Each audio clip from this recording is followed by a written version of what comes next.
When I saw Chris Brown the first time at the party, he was acting weird, extremely weird. And then I decided to grab my phone and take a picture of him. To be honest, I think I got stuck in the moment when I saw him acting crazy. But the new documentary that's coming out is making some very serious allegations that he is an unapologetic and consistent abuser. Which, to me, it's not all that surprising or shocking whatsoever. I think the surprising thing here is that there is an anonymous woman attached to the documentary who is narrating. She claims to have intimate knowledge and a closeness to Chris Brown where she can prove these allegations. Every time a black girl supports Chris Brown, an angel loses her wings. And every time that woman is a dark-skinned black woman, that angel loses her mind. So the recent documentary about Chris Brown has been making waves because it just revealed that Chris is basically Diddy 2.0. And it's not just because of the anger issues and putting his hands on women. A new victim just popped out, and she's accusing Chris Brown of S.A.ing her using the same M.O. Diddy, allegedly used to S.A. his victims. It's like they learnt how to take advantage of women from the same handbook. And guess what? Word on the street is that Chris might even be worse than Diddy, because there's a whole bunch of alleged victims that haven't even come forward with their stories yet. This is wild, guys. So let's get into it. So in October of 2024, Investigation Discovery dropped a documentary called Chris Brown, A History of Violence. And guys, that title alone is enough to make you do a double take. It doesn't pull punches, it doesn't sugarcoat. This thing digs all the way in. Rihanna, Karueche, lawsuits, fights, rehab, and even some never-before-heard allegations that honestly made everybody stop scrolling and go, wait, what? But the most explosive part of the whole doc? A new woman, anonymous for now, being called Jane Doe, accuses Chris of on Diddy's yacht at a New Year's Eve party back in 2020. Yup, you heard that right. Chris Brown, Diddy's yacht, and a whole lot of drama. It's giving crossover episode energy, but make it disturbing. Jane Doe initially sued Chris Brown for $20 million in 2022, but the case was dismissed apparently because of a lack of prosecution. According to the documentary, the Miami Beach police stated that the report was unfounded and that there was no probable cause to arrest Chris on criminal charges due to text exchanges between him and Jane Doe. But you know what they say, it ain't over till it's over. Now she's back, telling her story again, and you bet we listened. So according to court documents, Jane Doe was a dancer searching for her big break, trying to network and get noticed. When she first met Chris, he was nice to her, even offering her a drink and chatting with her. But after that drink, things went south fast. She started feeling off, dizzy, disoriented. Next thing she knows, she's in a bedroom where Chris allegedly S.A.'d her. Fast forward to the next morning and she gets a text from Chris telling her to take a plan B. She then claimed Chris tried to cover his tracks by taking her phone and texting himself on it. Chris later leaked those texts as supposed evidence that she was okay with what he did to her, even though she wasn't. According to Jane Doe, she struggled for a long time to accept what Chris had done to her. Naturally, the internet did what it does. It exploded. Social media was flooded with mixed reactions.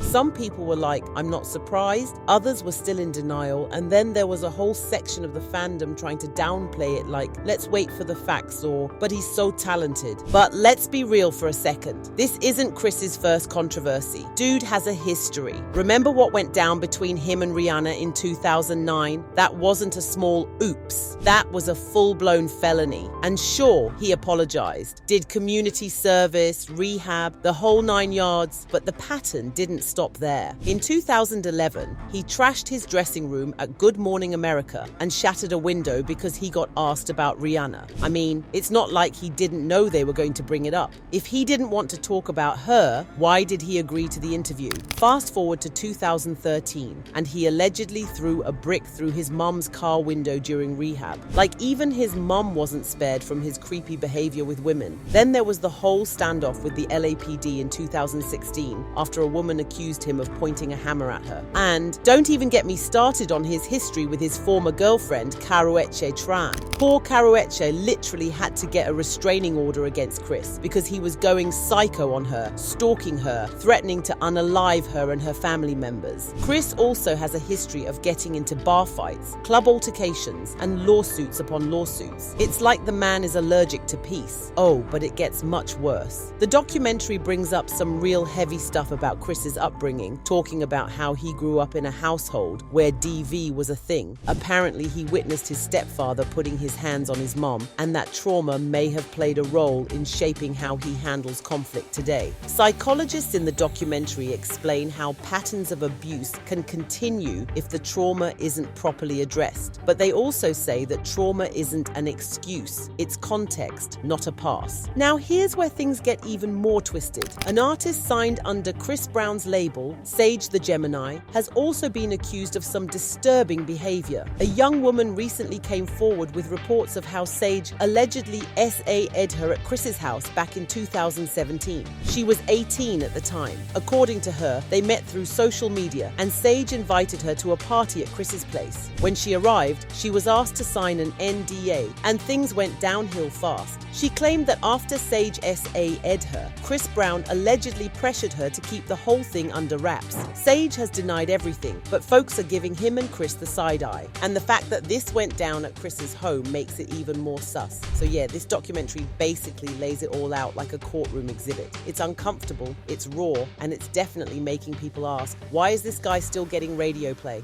The fact that there are people who are actively excited about this Chris Brown 20-year celebration tour is really disturbing to me, because his career should have ended 15 years ago the first time he put his hands on someone. Like, I don't care how well you can sing or dance or produce something. Once you are a danger to society, you should be treated as such. A lot of you will not hold your faves accountable, and it shows. Who gives a shit about run it or stomp the yard when you're a predator? And I think what's even more frustrating for me is seeing people in my age group of late 20s, early 30s who are so excited about this tour, but last week had nothing but negative things to say about Jonathan Majors. Both are horrible, both are predators, and both don't deserve grace or forgiveness. Like, I don't know what's not clicking, Steven. I don't know what's not. The two are the same. And that brings us to the lawsuit. Chris clapped back hard against the documentary, filing a massive $500 million defamation lawsuit. His legal team said the whole documentary is full of malicious lies and that this new allegation is fabricated to destroy his career. They even accused the producers of using deep fakes and out-of-context quotes to sensationalize the story. According to them, Chris has never been found guilty of any and has a right to defend his name. What's wild about this lawsuit against Warner Brothers Discovery? It's not just about money. Chris is asking for $500 million in damages, but his legal team is also demanding that the documentary be pulled from all platforms and that the producers issue a public apology. But here's the kicker. The lawsuit doesn't actually deny the events that are being alleged. Instead, it focuses on how they were portrayed and what wasn't included. That's got people raising eyebrows